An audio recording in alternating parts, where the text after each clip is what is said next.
These homes aren't built to impress the world. They're built to protect it. Behind gates that don't announce themselves, beyond roads that don't appear on maps, there exists a tier of American residential architecture that most will never see. Not because it's hidden in shame, but because it's designed with a singular purpose: to create distance. Distance from noise, from intrusion, from the constant demand to perform wealth. This is the world of the most exclusive black billionaire estates in the United States, and here at Luxury Cribs America, we're stepping into a space where silence is the ultimate luxury, and privacy is the foundation of legacy. The approach tells you everything. These properties don't reveal themselves from the street. You pass through layers, an unmarked turn, a private road that winds for minutes, not seconds, walls of old growth trees that act as living barriers. By the time you reach the gate, you've already crossed into another world. The architecture here isn't about arrival as spectacle. It's about transition, moving from the public self to the private one, from performance to presence. The driveway alone might span what others would consider an estate, and that distance is intentional. It's the buffer between who you are to the world and who you are to your family. Scale in these homes is not about showing, it's about separating. When a residence spans tens of thousands of square feet across multiple structures, it's not excess. It's function. A wing for family. A wing for staff who become family. A wing for the next generation being raised not just in wealth, but in stewardship. Rooms that hold meetings where generational decisions are made. Libraries where children learn that ownership is responsibility. Spaces large enough that a family can live together without living on top of each other. This is architecture as infrastructure for legacy. The design language is quiet. These are not the homes that appear in glossy magazines because the owners don't want them to. You'll find master craftsmanship, rare materials, proportions that feel right in a way only the finest architects understand, but nothing that screams. Limestone that will outlast generations. Wood reclaimed from structures older than the nation itself. Glass that disappears, bringing the protected landscape inside.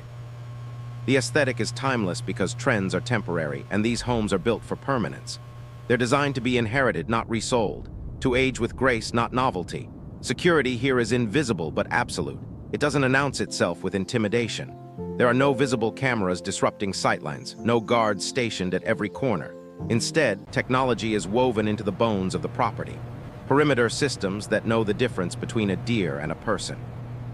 Access points that don't look like checkpoints. The message isn't fortress, it's sanctuary. The people who live here aren't hiding. They're protecting something far more valuable than assets. They're protecting peace. The ability to walk their own land without performance, to let their children play without surveillance, to exist without armor.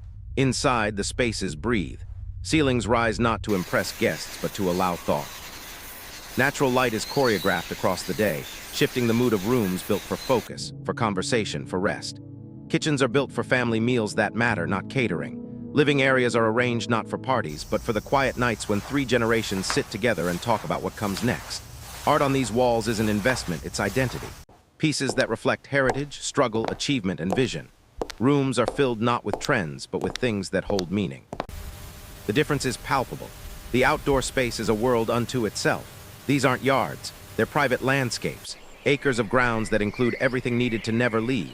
Tennis courts where children learn discipline. Pools designed not for Instagram, but for summer evenings that become core memories. Gardens that produce food, teaching the next generation that wealth is also self-sufficiency. Walking trails that wind through woodland that belongs to no one but family. Guest houses that aren't guest houses, they're residences where adult children can live independently while remaining close. This is intentional design for multi-generational living, for creating a center that holds. What separates these estates is not price, it's philosophy. These are homes purchased and built by individuals who understand that real wealth is measured in time. Time with family, time without interruption, time to think generationally. They represent a form of ownership that goes beyond deed and title. It's about creating a foundation, a place where wealth is not performed but protected, where success is not shouted but lived, where the next generation learns not entitlement but responsibility. These homes are the physical manifestation of a long game that very few have the vision, discipline, and resources to play. This is what true exclusivity looks like, not gold faucets and car elevators, but space, silence, control. The ability to live life on your own terms, surrounded by what and who matters most. These black billionaire estates represent not just financial achievement, but cultural and generational vision. They are statements of permanence in a world obsessed with spectacle. They are proof that the highest level of luxury is not being seen, it's being free. If this resonated with you, subscribe to Luxury Cribs America. We explore the spaces where wealth becomes legacy, where architecture becomes sanctuary, and where the most exclusive addresses in the nation tell stories that matter.